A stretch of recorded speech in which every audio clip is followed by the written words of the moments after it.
Action News investigation that is already getting the attention of one of the world's largest automakers and many of you. Earlier this month, a Ferndale woman's Jeep was hit from behind, exploding into flames, killing the mother-to-be. And what's even more alarming, the 7 investigators have learned she was one of thousands of drivers on a recall list, waiting for a crucial part that could help prevent such deadly fuel tank fires. As investigator Jonathan Carlson found out, there are thousands more still waiting.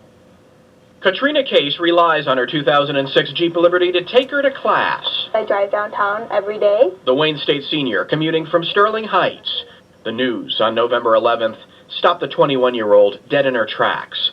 A similar Jeep Liberty smoldering on the Lodge Freeway. You thought, that could be my daughter. I thought, if she drives exactly that way, it could be my daughter. Kathy Case owns the SUV and remembers getting the recall letter. A hitch was needed for the back of the vehicle to reduce the impact of slow to moderate rear-end crashes.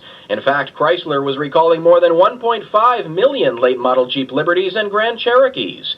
Gas tanks on the older models are placed in an area prone to rupture and could ignite. She says she started calling area dealerships last spring. They tell me that there are no parts available. She finally got her daughter's car on a waiting list at Sterling Heights Dodge. She says she was told there were about 75 people ahead of her, and it could be months before the fix was made. We went to the dealership this week for answers, and was told the waiting list has since grown to around 100. However, the owner told us they have plenty of parts. It's a matter of finding the time to complete the job and get the customers in. The 7 investigators uncovered pages and pages of customer complaints made with the National Highway Traffic Safety Administration, claiming visits to dealerships ended with unavailable parts and months-long delays. And she was told, call back in a few weeks, we don't have a part. 23-year-old Kayle White was one of those waiting. She was driving a vehicle with an explosive device. It was her 2003 Liberty smoldering on the freeway that day.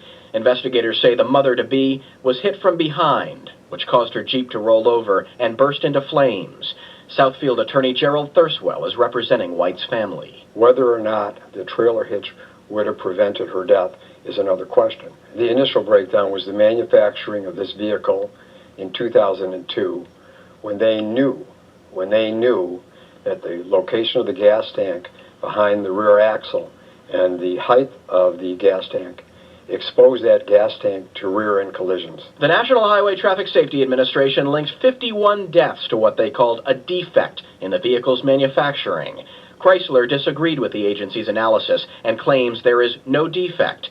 And just this week, the federal agency revealed while the hitch may provide a bit of a buffer in low to moderate speed crashes, the fix is virtually useless in high-speed collisions. An investigation is still ongoing into how fast the vehicle was going that hit White. Last week, 7 Action News pressed Chrysler for answers.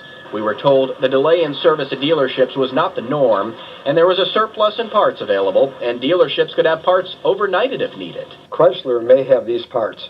They may have them in a warehouse, but if they're not at the dealerships, what good is it? The automaker also blamed the number of unserviced vehicles on drivers not aware or ignoring the recall.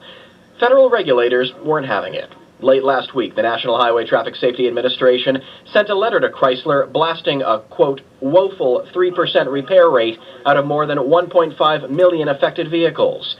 This caused Chrysler to admit, quote, these completion rates are not satisfactory to Chrysler, and they're promising improvement. At her funeral, it was wall-to-wall people. Attorney Jerry Thurswell is preparing a lawsuit and comforting a family he says should never have had to hire him, as Katrina Case waits and worries. If someone just slides into the back of my car, it could explode.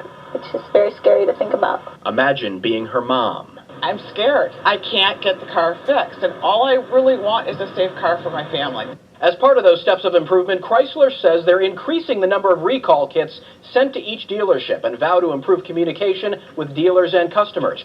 Owners whose dealership tells them they have no parts are asked to call Chrysler customer service. That number is on our website, wxyz.com. Jonathan Carlson, 7 Action News. All right, thank you so much, Jonathan. Chrysler is responding to our reporting tonight. They say the vehicles in question are among the safest in their peer group, and other vehicles may experience the same outcome in high-speed collisions. They also say fatalities associated with fuel tank fires, quote, occur less than 1 time for every 1,000,000 years of a vehicle's operation. Meaning, if you owned a vehicle for 1 million years, you might see an event like the ones described in Jonathan's report.